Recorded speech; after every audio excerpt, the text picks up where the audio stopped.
France versus Ireland.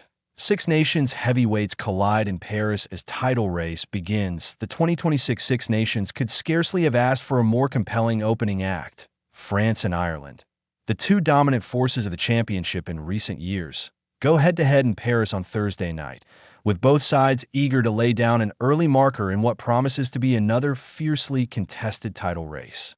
Between them, Les Blues and the Emerald all have shared the past four Six Nations crowns equally, underlining their grip on the competition and the rivalry that has come to define the modern era of Northern Hemisphere rugby. Once again, silverware is firmly in the sights of both camps. But while the destination remains the same, the paths each side has taken into this tournament could hardly be more different. Expectation and evolution in France, there is a sense that the pressure rests slightly heavier on French shoulders this year. Fabien Galthié's men arrive as defending champions, buoyed by home advantage in this opener and strengthened by the return of their talismanic captain, Antoine Dupont. The scrum halves come back, following a serious ACL injury sustained against Ireland last year, has injected renewed belief into a squad eager to reassert its authority after a mixed Autumn Nations series. Yet Galthie has not shied away from bold calls. His squad selection raised eyebrows across the rugby world, with stalwarts Gaël Fickou, Grégory Alldritt, and, most notably, France's all-time leading try scorer Damian Penaud omitted as he looks to refresh his group ahead of the next World Cup cycle. Rather than leaning on reputation, the French head coach has doubled down on form, athleticism, and intensity. A calculated gamble that speaks volumes about his confidence in France's depth. Crucially, the return of Dupont brings not just world-class quality, but leadership and edge. Around him, players like Mathieu Jalibert, Louis Bilberry, and Theo Adesag are primed to take advantage of a system designed to play with speed, width, and ambition. Ireland, still contenders, but with questions. Ireland, meanwhile, arrive in Paris as familiar contenders, but no longer without doubt. Andy Farrell's side were narrowly denied a third consecutive Six Nations title in 2025, despite winning 4 of their 5 matches and finishing third overall. That campaign ended with Ireland relying on results elsewhere, a sign that their margin for error has tightened considerably. Since then, a turbulent Autumn Nations series has added to the uncertainty. Losses to South Africa and New Zealand exposed cracks in a side still navigating life after Johnny Sexton, while a growing injury list has disrupted preparation heading into this championship. And yet, writing Ireland off would be foolish. They remain tactically astute, fiercely competitive, and blessed with leadership across the pack. This opening clash offers them the chance to silence doubts immediately, and, just as importantly, to dent the ambitions of one of their primary rivals, where the game will be won. The forward battle as ever when these two sides meet, the contest up front is likely to shape everything that follows. Both teams have opted for a 6:2 bench split, signaling an expectation of sustained physical warfare across the full 80 minutes. The breakdown, set piece, and collision area will be brutally contested, with each side selecting hybrid forwards capable of playing multiple roles. France and Ireland have effectively named 4 back rowers each, with Charles Ollivant and Tyburn starting at lock alongside traditional flankers and powerful number 8s. Both packs also include an out-and-out enforcer from the first whistle, with Michael Gillard and Joe McCarthy providing edge and intimidation that on paper, it is a remarkably even matchup, a case of fire meeting fire. But within that balance lies opportunity.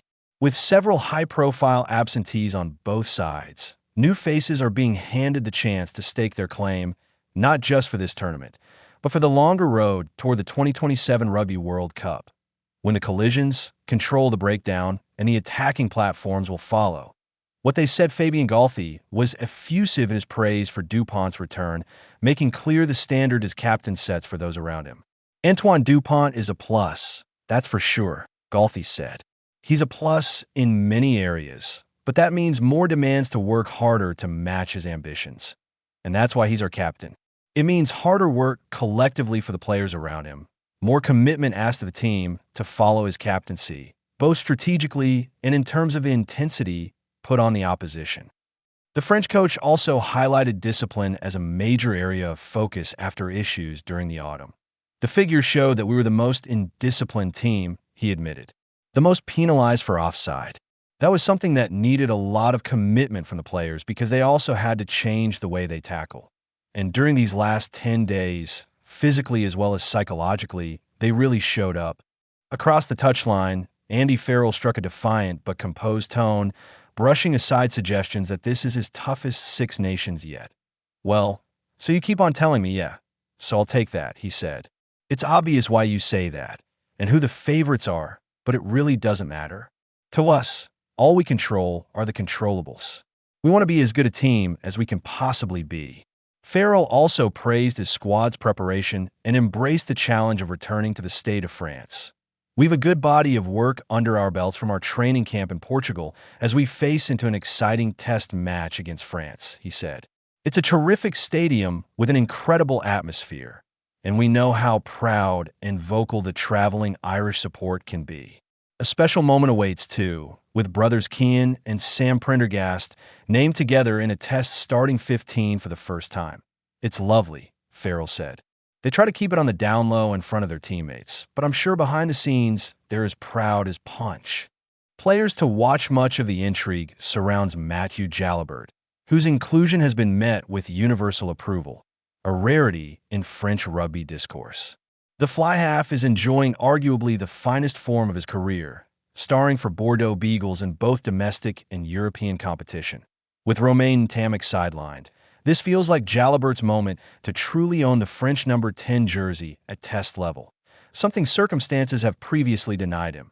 Alongside him, Louis Bielbayri brings electric pace and instinctive finishing. Given time and space, few players in world rugby are as devastating.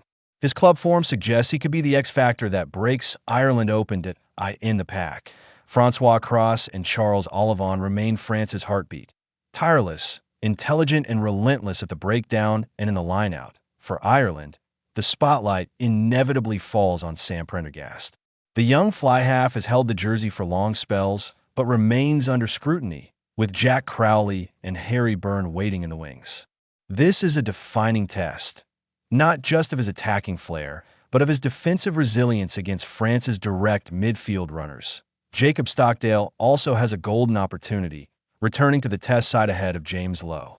In strong club form, the Ulsterman must now translate that confidence to the international stage. Caelan Doris, Tadhg Beirne, and Dan Sheehan will need to be at their authoritative best if Ireland are to withstand France's physical onslaught. Main head-to-head.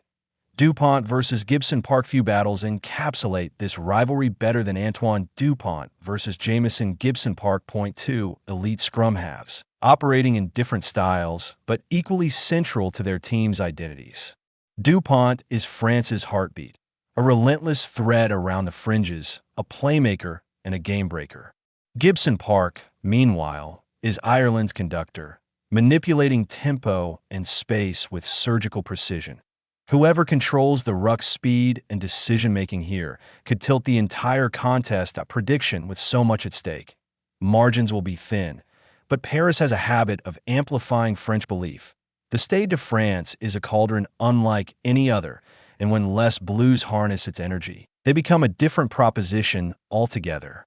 That atmosphere, combined with Dupont's return and France's attacking firepower, should give them the edge. Expect France to start fast, feed off the crowd, and make a statement. Prediction: France by 15.